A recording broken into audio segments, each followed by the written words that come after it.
Olá, estou feliz de podermos estar conectados novamente, juntos, para analisarmos, estudarmos, refletirmos um pouquinho mais na Epístola aos Filipenses. E hoje, na sessão que vai do versículo 12 até o versículo 14 do capítulo 1, seguramente nós continuaremos nos surpreendendo com as palavras e as atitudes do apóstolo Paulo. Nos últimos meses, eu ouvi muito uma palavra que nós não costumamos utilizá-la no nosso vocabulário, no dia a dia. Nós não costumamos pensar nela com regularidade. A palavra resiliência. Você sabe o que ela significa? O significado que o dicionário dá é a capacidade de adaptação ou recuperação. Um bom exemplo de resiliência é o elástico, que mesmo diante da pressão, da força, você estica e depois de passar por uma determinada circunstância, por um determinado processo, ele volta ao seu estado normal. A questão é que é muito bonito falar desse tema, mas como que a gente faz para nos tornarmos mais resilientes? Como que a gente faz para se tornar uma pessoa resiliente? Dentro dessa sessão, nós vemos o apóstolo Paulo declarando uma fé inabalável.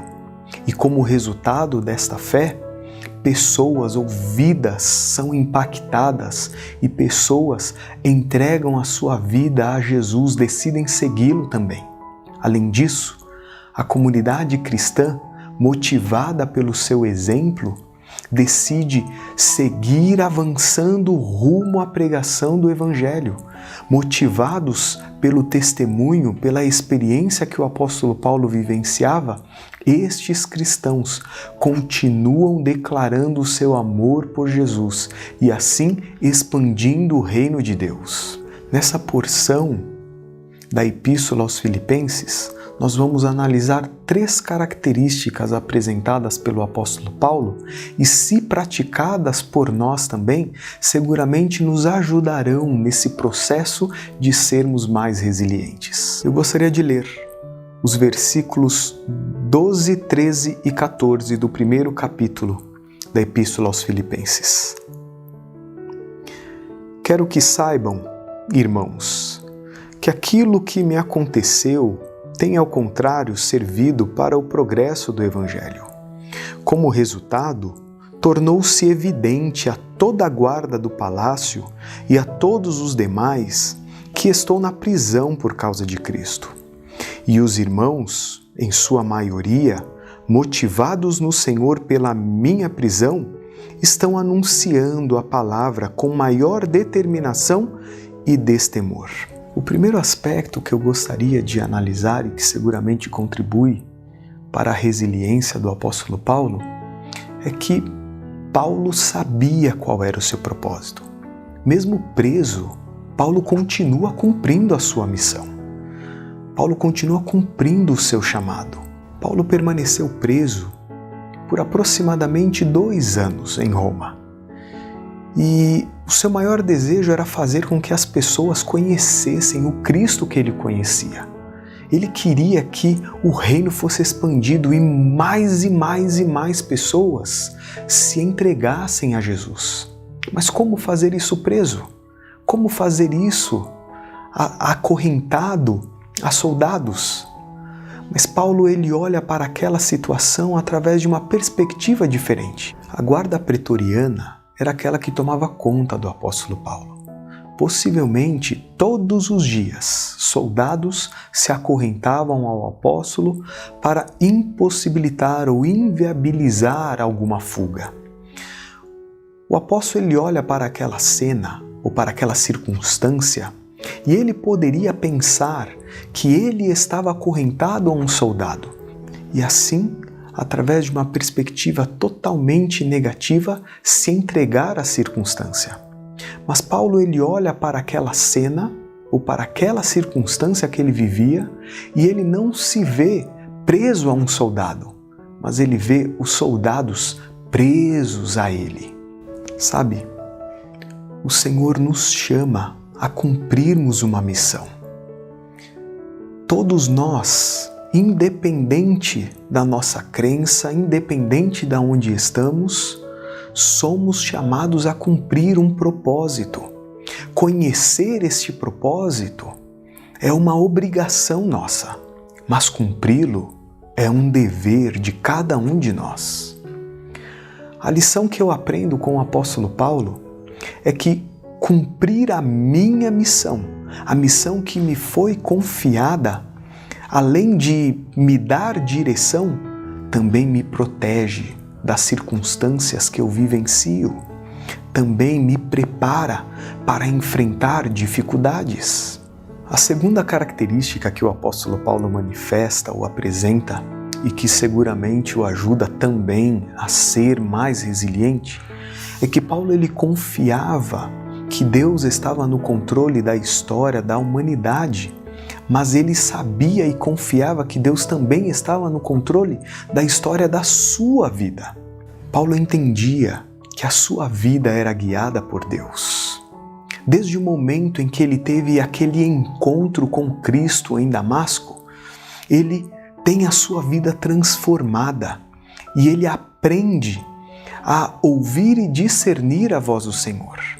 Paulo não dava um passo sequer em sua missão, em cumprimento do seu propósito, sem saber se realmente aquela seria a vontade de Deus para ele. Nós precisamos olhar para a vida através da perspectiva de Deus, ou que Deus está no controle de todas as coisas. Nós não estamos onde estamos por casualidade. Temos que entender que Deus está no controle de todas as coisas e permite as circunstâncias para nos dar oportunidades. Porém, enxergá-las como problema ou oportunidade é por nossa conta. O problema não necessariamente está na situação, mas sim em como nós encaramos as situações. Onde o medo vê crise, a fé vê oportunidade. O terceiro aspecto que eu gostaria de analisar é que Paulo permitiu que a sua mente fosse renovada pelo Evangelho. Em seus escritos, Paulo fala dessa renovação como uma expansão de mente. Nos escritos bíblicos, diferente de outros escritos populares da mesma época, a palavra evangelho é sempre utilizada no singular. Ao utilizarem essa palavra no plural, os escritores populares, eles queriam destacar que aquela boa notícia era uma boa notícia entre outras boas notícias. Isso era aplicado, por exemplo, quando uma pessoa importante nascia. Foi utilizado para relatar, por exemplo, a chegada de imperadores. E isso destacava que aquela circunstância que trazia felicidade, ela superava outras situações que também trouxeram felicidade. Porém, de uma forma diferente, principalmente os evangelistas, ao utilizarem essa expressão evangelho, eles sempre utilizam no singular. Com isso, eles queriam destacar algo muito objetivo e significativo para a gente. Não existe boa notícia a não ser aquela do amor de Deus. Eles não queriam mostrar ou declarar que o Evangelho é uma boa notícia entre tantas outras boas notícias. Para eles, o Evangelho era a única boa notícia. Saber e reconhecer que nada pode superar a boa notícia de que Deus nos ama e deseja nos salvar, deveria mudar a nossa vida. Para chegar a experimentar essa renovação de mente, essa renovação de vida, essa renovação que o apóstolo Paulo fala, essa perspectiva de que o Evangelho é a única boa notícia, é preciso que a gente viva num relacionamento redentivo com Cristo. Sabe, queridos, Paulo estava preso, passando por uma grande provação. nós também temos as nossas prisões. Para alguns, a prisão pode ser uma situação de dificuldade financeira. Para outros, a prisão pode ser um relacionamento opressivo. Para outros, talvez a prisão seja um problema físico ou talvez emocional e quem sabe espiritual.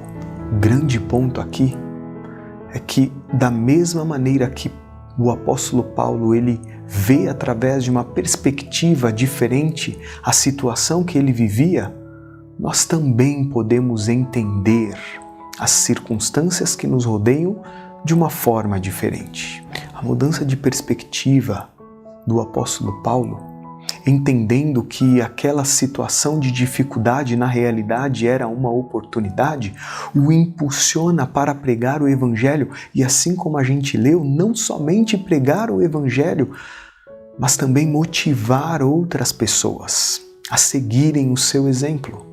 Através da sua pregação, independente da circunstância, o apóstolo Paulo alcança pessoas, uma classe social que talvez de outra forma dificilmente ele alcançaria. Deus o coloca onde ele deveria estar. Assim pode ser conosco também.